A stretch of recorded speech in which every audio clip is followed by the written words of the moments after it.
You're listening to Carrie Lutz's Financial Survival Network, where you get valuable information you just can't find anywhere else. To thrive in today's trying times, you need the Financial Survival Network, now more than ever. Go to financialsurvivalnetwork.com and get your free newsletter and gift. Financial Survival Network, now more than ever.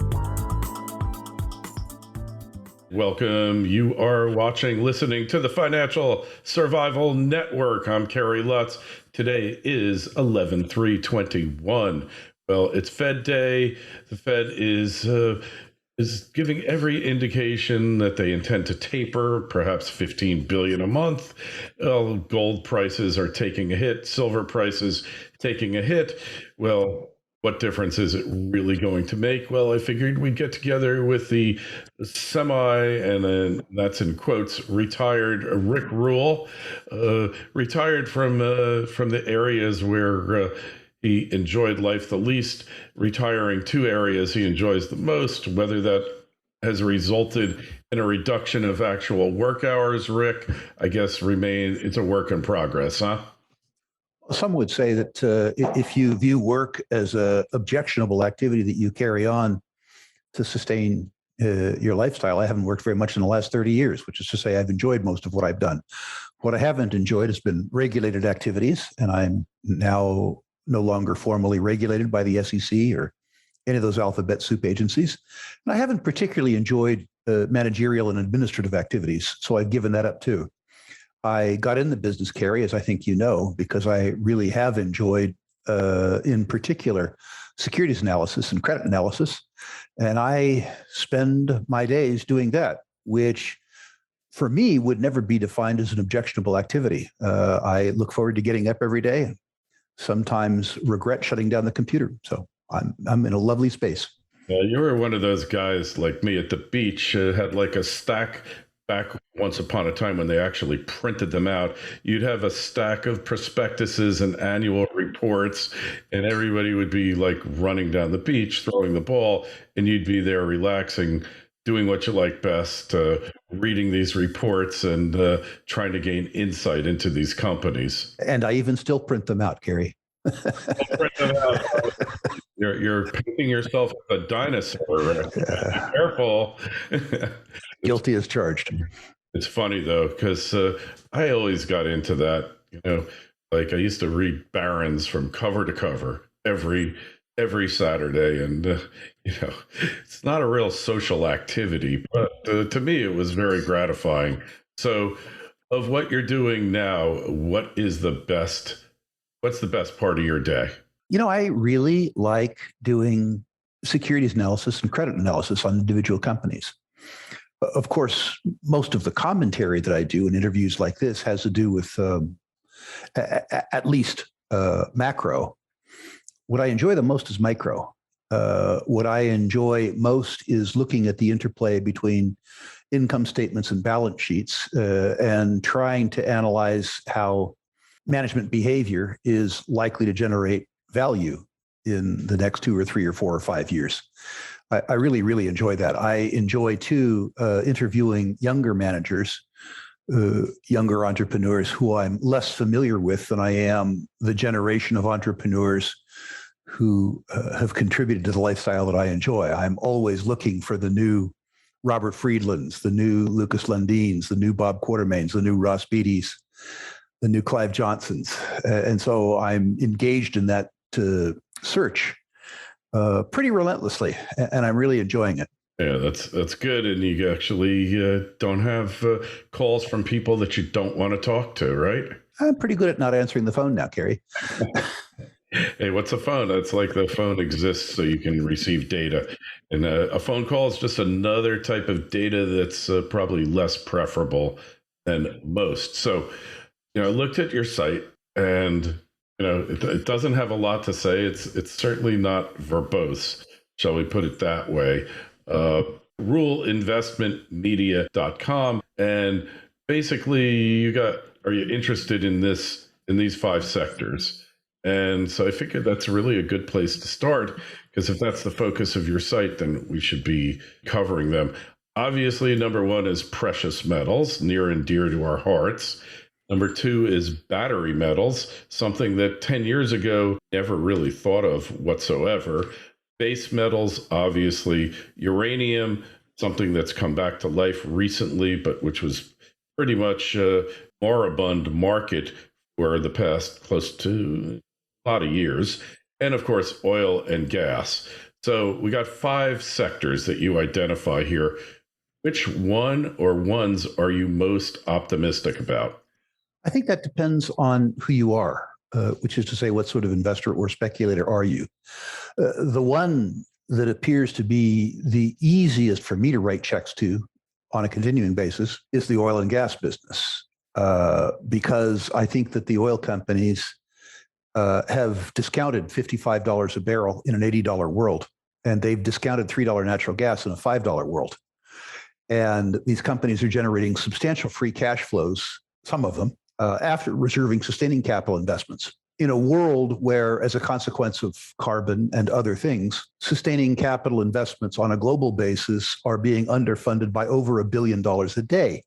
This underfunding of sustaining capital investments will lead to oil and gas prices that are higher for longer. And the companies that are the better producers will, I think, continue to generate free cash for longer.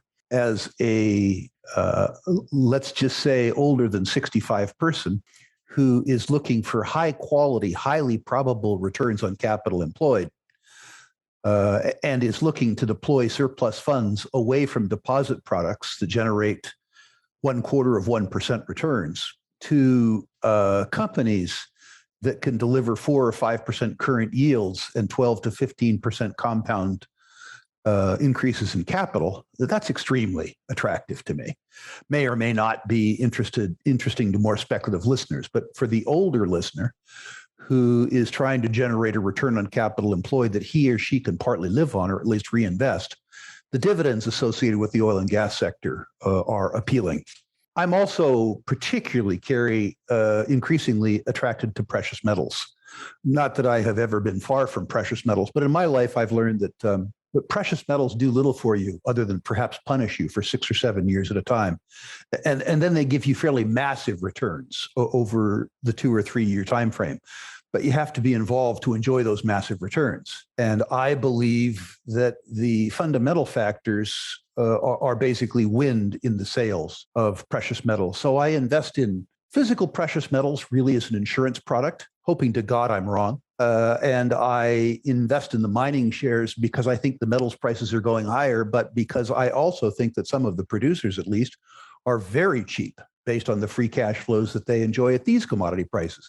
And to be honest with you, Carrie, I'm looking to increase again my holdings in precious metals. So the fact that today the prices for both the metals and the equities are broadly lower, I think is a wonderful thing. If you want to buy something and it's on sale, you'd like to see it be cheaper rather than dearer. You are only looking for increases in price if you're looking to sell, and I'm looking to buy. So going back to ONG, oil and gas. Yep. Like in so many of the base industries that we really depend upon to sustain life and sustain progress of humanity and technology, everything else, underinvestment, right? Huge underinvestment. Yeah. And we see this with base metals, with maybe battery metals. There's enough investment heading in now. Certainly uranium, way underinvested. This is like a bad trend. This is a negative. Is this a fault of capitalism, underinvestment, or is it a fault of governments and their attempt to control markets? What is your thought on that? Don't just survive, thrive. The Financial Survival Network. Osino Resources is a Ross Beatty-backed gold exploration company in mining-friendly Namibia. Osino's district-scale land package is situated near 2 producing gold mines, one of which Osino's management team previously developed and sold to B2 Gold. Osino's founders and management are experienced mining professionals who have already successfully developed and sold 2 companies in the past 7 years. Osino has a tight share structure, and with its current treasury, it can self-fund the advancement of its gold discovery into at least 2022. too. This is an exploration company with drills turning that you'll definitely want to pay attention to. Osino trades in New York under the ticker OSIIF and in Toronto under the ticker OSI. To learn more, go to OsinoResources.com. That's OsinoResources.com. This is the Financial Survival Network, the information you need to thrive now more than ever. Well, we're delving into philosophy, but I suspect that capitalism has never been tried. So blaming it on capitalism when capitalism hasn't been tried would involve a leap of faith. When I say capitalism hasn't been tried, I mean free market capitalism. Yeah. The state-supported capitalism that we enjoy, if that's the right phrase today, has a classical definition or a word to describe it. That's fascism. And fascism and capitalism are very different concepts. State-supported capitalism, which is to say crony capitalism, is what we practice today. And that was best described early in the last century as fascism. So I think it could hardly be the fault of capitalism. Capital responds to signals, as we learned in Human Action. People's individual volition depends on how they see their wants and needs being accommodated by their actions. In the oil and gas business, if your capital is becoming challenged, that is to say that your cost of capital is increasing, because of social perception or because of politics, there's a natural inclination to diversify out of activities that aren't encouraged by the state into activities that are encouraged by the state. So as an example, property and casualty insurers who provide the environmental liability and bonding in the oil and gas business, who provide super cat insurance around environmental difficulties in the oil and gas business, have jacked up their rates by 300 or 400%, increasing, of course, the cost of capital. At the same time that there are continued rumblings about increasing carbon taxes, and increasing carbon taxes lower the net present value of your reserves and resources. And two, the social narrative around oil and gas is all bad, except when people want to heat their homes, move their goods and services, drive their car, or have the lights go on. What we have seen in the last 18 months with the increase in oil prices from $20 a barrel to $85 a barrel is the collision between arithmetic and narrative. The narrative was all bad, but the arithmetic is that for most functions that require energy, oil and gas are the most efficient forms, particularly for motor fuels, available to us on the planet. And that very collision between arithmetic and narrative is the stuff that natural resource investments are made of. It interests me, Kerry, to see the whole world go to the Glasgow summit, flying, as I understand it, 400 private aircrafts to tell Kerry that he shouldn't drive an SUV. And while the irony of that may not be lost on the big thinkers, or maybe, pardon me, lost on the big thinkers, I don't think it's lost on your subscribers. I know from a prior interview that you and I did where I talked about the arithmetic of oil and gas about a year and a half ago. I said that if you make the stuff for $60 a barrel and sell it for $20 a barrel, if you lose $40 a barrel, sooner or later, it gets boring. But the price of oil and gas had to go up to the incentive price of production, or else there wouldn't be any. And if you wanted to do price predictions around oil and gas, you had to ask yourself if it was more probabilistic that the price would go up to 60 or that your car wouldn't start. And I hypothesized that it was more likely that the price would go up. And I think that's something that the big thinkers don't trouble themselves with. But I think it's something that your listeners do trouble themselves with to their benefit. It's so true, Rick. I mean, to see the, like you say, narrative, I think it's reality, the reality of arithmetic and the narrative, the falseness of the narrative, to think that we are, like, I think solar and wind are wonderful. I think they're really great. And I think we should have a lot more of them.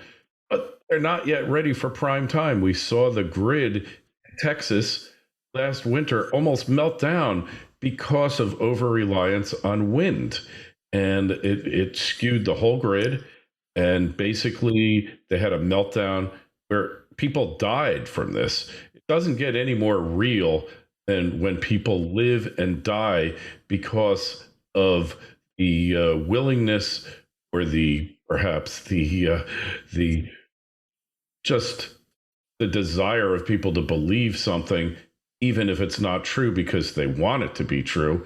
And then people die as a result. And we're facing a similar event in Europe right at this moment, where if they have a very cold winter and the nat gas spigot runs out of gas, you're going to see thousands of people die. And that's because of the belief, the desire, the Alice in Wonderland character of these people. Words are what I want them to mean, nothing more and nothing less. Statistics, reality is what I want it to be, nothing more and nothing less. And we're about to find out yet again that it doesn't work that way. And I suspect that Europe will find a way to get through without people dying, but there will be massive economic disruption. And as we've seen, massively higher power bills. It's interesting that, and I agree with you, by the way, with wind and solar. I think that there's a big future ahead of us for distributed generating capacity. Wind in places where the wind blows, sun in places where the sun shines. The idea that you retrofit a Costco or a Sam's warehouse with a solar array in, Coachella, California, or Phoenix, Arizona, to generate a lot of electricity during periods of time when the demand for air conditioning is highest makes absolute sense. The idea that you pay 80 cents a kilowatt hour for electricity in Toronto or Amsterdam, where the sun doesn't shine, makes no sense whatsoever. It's interesting, the grid that you talk about, Kerry, because we need trillions of dollars of grid investment in the United States and Europe, not just to make distributed power work, but we do need to make distributed power work. But we haven't made major investments in grid technology or infrastructure for most of my lifetime. And demand for electricity and demand for various sources of electricity has increased substantially. And that's before, Kerry, we deal with 1.6 billion people on Earth who have no access to electricity, and another 2 billion people on Earth who are troubled by intermittent access to electricity or electricity that comes in at prices higher than they can afford. So the whole concept around energy, what you call battery metals, I used to call electric metals, around uranium and nuclear power are all fascinating subjects to me. The very arithmetic that you talk about and the incongruity between the arithmetic around humankind's needs and the emerging political and social consensus. These are ironies or at least inconsistencies that have to be resolved. And I think that understanding how they need to be resolved is something that can be highly profitable for investors and speculators, provided that those people are both patient and tolerant of share price volatility. The arbitrage, if you will, between two phrases in English, one inevitable, meaning it has to happen, and imminent, which means it has to happen quickly. Resolving that involves a lot of volatility and a lot of uncertainty among investors and speculators, but certainly the outcome isn't in doubt. And if we look at copper, copper, now it's been branded by the pro solar people as good. It's a good metal, but go try to open up a multi-billion-dollar copper project anywhere in the so-called free world, and you're going to find out maybe it's not so good. We have to have it because they've set this electrified future for us, and yet they haven't made it one iota easier to develop a large-scale copper project. It's harder than ever. It's a decade plus in the making. So these contradictions between perception and reality are really, I think, what you're pointing at. They've already started to rear their ugly head, and it's going to get even worse. Yeah, this is a fun discussion, Kerry. Copper, one example would be the Resolution deposit, a huge copper deposit in an allegedly politically secure part of the world, which is to say the United States. In Arizona. This is one of the largest and highest grade undeveloped copper deposits in the world. And I would suspect that it's 15 years away, if ever, from being permitted and constructed. So in the one hand, you have what is believed to be the best resource development jurisdiction in the world, the United States, that has a world-class copper deposit that will not be able to impact demand for at least a decade and a half. In another circumstance, in Peru and Chile, both countries have basically ridden copper to prosperity. And in both cases, the legislatures are trying to kill the goose that lays the golden egg by instituting such high tax on copper projects that the industry itself is unwilling to increase production in jurisdictions that are oddly dependent on copper. The truth is, oddly, that in the copper business, the most favorable jurisdictions on the planet would seem to be, in no particular order of importance, Congo. Zambia is improving, albeit from a very low start. But it would seem like the best political jurisdiction in the planet to be in the copper business is Russia, which calls into question a different sort of contradiction, which is to say the political risk contradiction. Russia has a favorable permitting regime, albeit don't fall afoul of it. In other words, if you actually do harm in Russia, you aren't hauled in front of the Environmental Permit Agency, you're thrown in prison. They have low corporate tax. They have reasonable depreciation and write-off charges, and they have the type of regulatory regime which Chile used to have. Tell us what you're going to do, tell us how it isn't harmful, and understand that if you don't tell us the truth, you're going to be criminally rather than civilly liable. It's odd to see the most forward-looking jurisdiction in the world with regards to copper be Russia. With regard to a lot of resources, let's face it here, natural gas. Well, it's the one industry in the U.S., the energy industry, where you actually can get stuff done in a relatively short period of time. But any other type of resource you're looking at, you're in for like years and years of heartache and grief. You remember that guy a number of years ago, he wanted to build a coal mine to employ hundreds of people in this town, and all they did was give him grief. I think it was in West Virginia or Kentucky, I think. And finally, he's in the meeting with these regulators, and they're giving him a hard time, and he says, you know what? Forget it. And he just turns around and walks out the door. Now, every piece of coal that can be produced in the United States for the next 18 months is already sold and pre-shipped. Hey, we didn't even talk about the supply chain. Rick. Everybody has their pet theory about the collapse of the supply chain. What's your pet theory about it? Well, I think it gets down to supply and demand. Money was very cheap.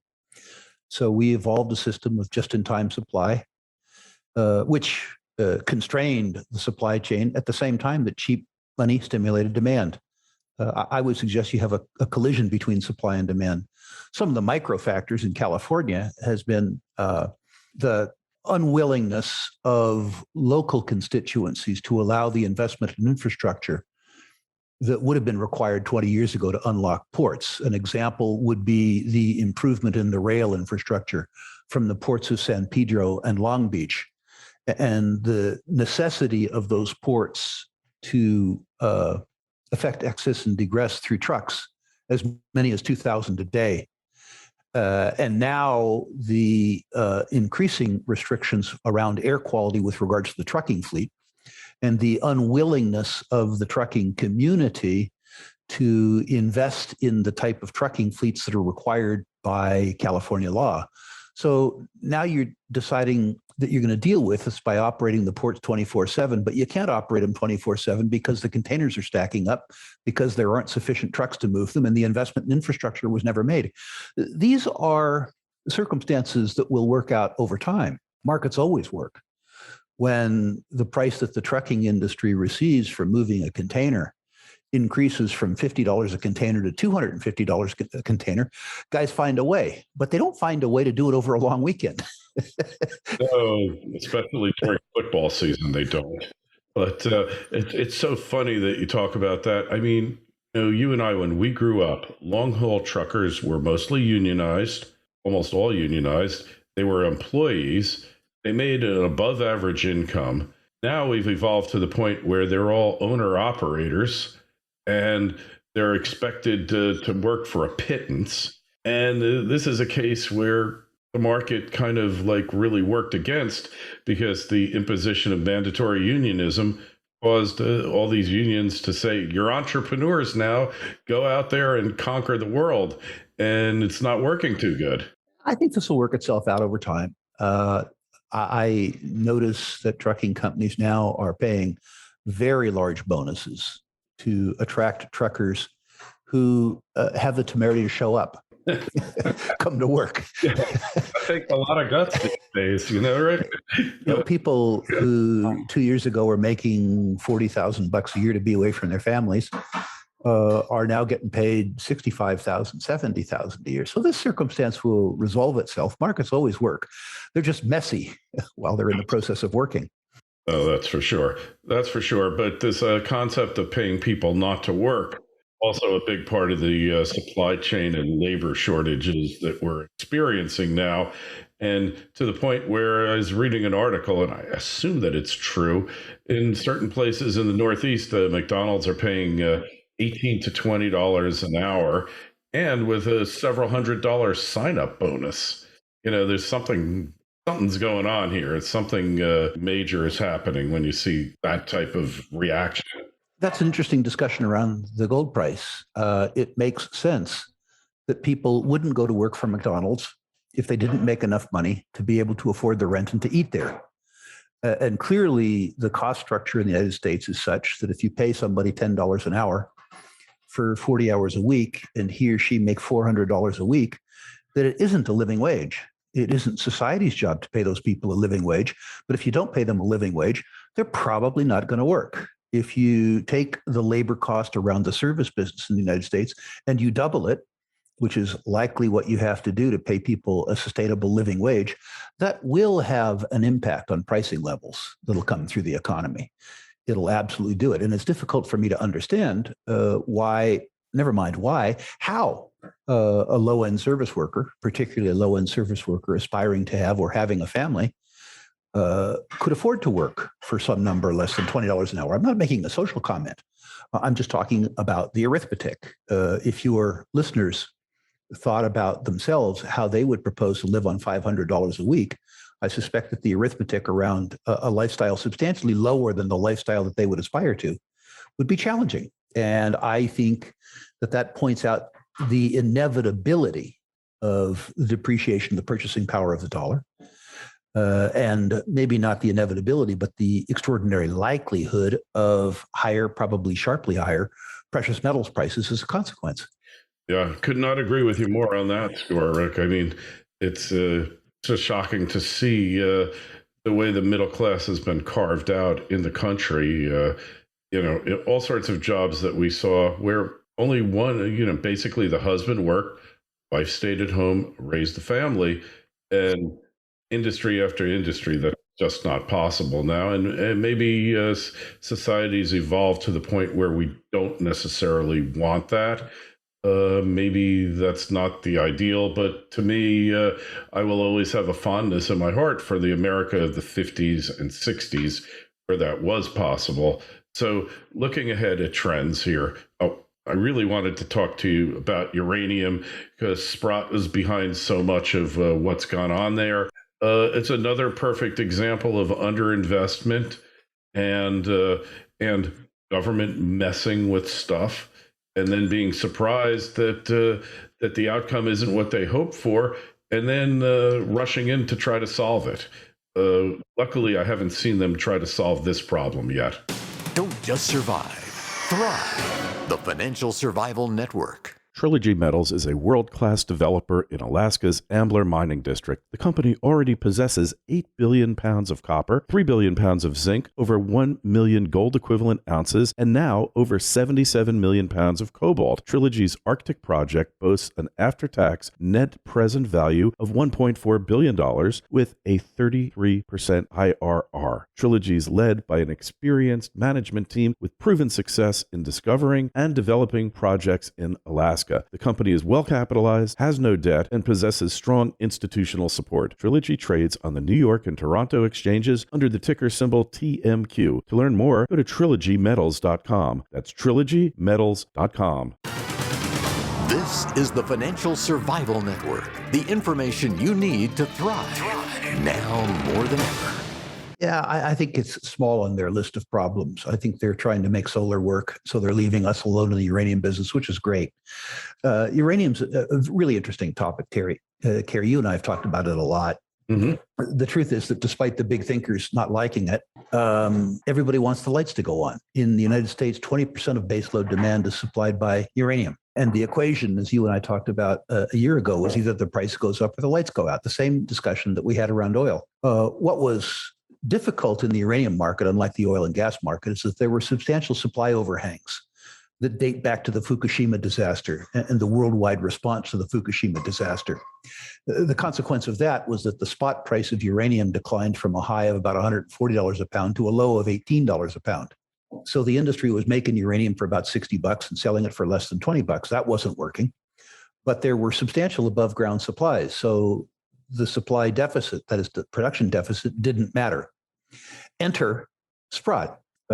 With the inevitability of higher uranium prices, Sprott took over Uranium Participation Corp, changed it into a trust, and went to work on an at-the-market financing, explaining the calculus of higher uranium prices, and proceeded, if my memory is correct, over the last year in purchasing 17 or 18 million pounds of above ground supply, taking the uranium price up into the sort of $45 or $50 range. Now comes round two. I believe that the oversupply of uranium was due to the shutdown of the Japanese nuclear fleet. And apparently the political winds in Japan now favor the restart of that nuclear fleet. So now that Sprott has taken away most of the uncommitted above ground inventory, the last remaining substantial above ground inventory is inventory that's owned by Japanese utilities, which has been viewed by the market as available for sale because the utilities weren't using it to generate power. All of a sudden, you take away what may be as much as 30 million pounds of supply, and you replace it with 20 million pounds annually of systemic demand. If you do that, you reestablish balance in the uranium market, and you reestablish the long-term contract market in uranium, where utilities contract directly with suppliers so that suppliers can enjoy a reasonable return on capital employed, and utilities can enjoy at least a reliable supply of fuel. So I think the easy money has been made in uranium, but I suspect that there is at least 2 or 3 years of certain money in front of us. It is believed that 3 years ago, the incentive price to produce a pound of uranium was $60 a pound. It's believed now that that number exceeds, because of inflation, $65 a pound. It is likely that inflation continues and social rents increase. And so it's likely that the incentive price of uranium 3 years from now, 4 years from now, will be $75 a pound. The current price is $50 a pound. So buying a commodity for $50 when you think that there's a very high likelihood that you'll be able to sell it for $75 in 3 years is a good trade. Maybe a better trade involves companies that are reasonably priced at $50 a pound that will generate 3 or 4 times as much free cash flow at $75 a pound, and thinking about the relative probabilities of them accomplishing that. I'm less attracted to uranium now than I was in 2017, 2018, when we first talked about it, because the numbers, the incongruities in the market were substantially larger then. The amount of price action that you needed was that the price needed to triple to get to the incentive price. Now the price needs to go up by 50% to get to the incentive price. So the arithmetic is less attractive, but the time frames required to bridge the gap are also shorter. Got it. Makes sense. And inflation, is it the friend of resource investors or the enemy? Depends on how investors play their cards. If you're playing at, well, I would say that inflation makes existing resources more economic. It increases the costs. It increases the barrier to entry. It increases the cost of new production. So inflation is not necessarily the friend of the exploration speculator, the person in the penny dreadfuls. Inflation is definitely the friend of the people who invest in the Exxons and the BHPs and the people who have very large developed resources where they don't have to engage in the upfront capital expenditures that will be driven higher by inflation. All right. Well, I think we covered a lot of ground here and interesting topics for sure. This like schizophrenic, conflicted nature of man, of humanity, is nowhere more present than in the resource sector. It's not just fear and greed, it's wants and needs and the misperception at times of the best way to accomplish them. And I think that's what we're kind of living through now. So a wake-up call, if we run out of copper or copper goes to $20 a pound, maybe they'll start to understand, do you think? Sure. I mean, I believe markets work. And I remember Churchill said about Americans, they always did the right thing when they exhausted every other possible alternative. So I'm an optimist looking forward. And all of these problems ultimately resolve themselves, I think. It'll just be interesting and hopefully profitable, anticipating things that are high probability events and having the courage to participate in them, and then having the intelligence to maintain one's position through the ensuing volatility, where we work out the difference between inevitable and imminent. The process is unchanged. Yeah. Kerry. Yeah, very true. And Churchill, I think also, at least he's credited with saying that God looks over fools, drunks, children in the United States of America. Let's hope that is truer now than it's ever been. And hey, Rick, best place to find your ruminations, ruleinvestmentmedia.com. Yes, and I'll give your listeners an incentive to do so. I will happily review individual natural resource investments in their portfolio. All they need to do is go to ruleinvestmentmedia.com, enter their natural resource stocks. Please, no crypto. Please, no technology. Please, no pot stocks. Natural resource stocks only. I'll comment on them where I think my comments have value. I'll rank them 1 to 10, 1 being best, 10 being worst. And for people who mention charts in the question line, I will include the Barron's Gold Mining Index, which is the best visual representation of gold bull and bear markets. And I'll send forward a 100-year commodity chart, which will talk about just how cheap and or expensive various types of commodities are relative to other financial asset classes going back 100 years. Ruleinvestmentmedia.com. All right. And there's a link in the show notes to this interview on financialsurvivalnetwork.com. If you've got a question for Rick, shoot us an email, kl@kerrylutz.com. We'll get an answer for you. Rick, always enlightening, entertaining, and fun. Hey, good luck in your semi-retirement, and we'll talk to you again soon. My pleasure, Clary. I look forward someday to having a coffee or a beer with you physically again. One day soon, hopefully. Okay, thank you. Thanks for listening to Kerry Lutz's Financial Survival Network, your solution to today's trying times. For the latest, go to financialsurvivalnetwork.com. Financial Survival Network, now more than ever.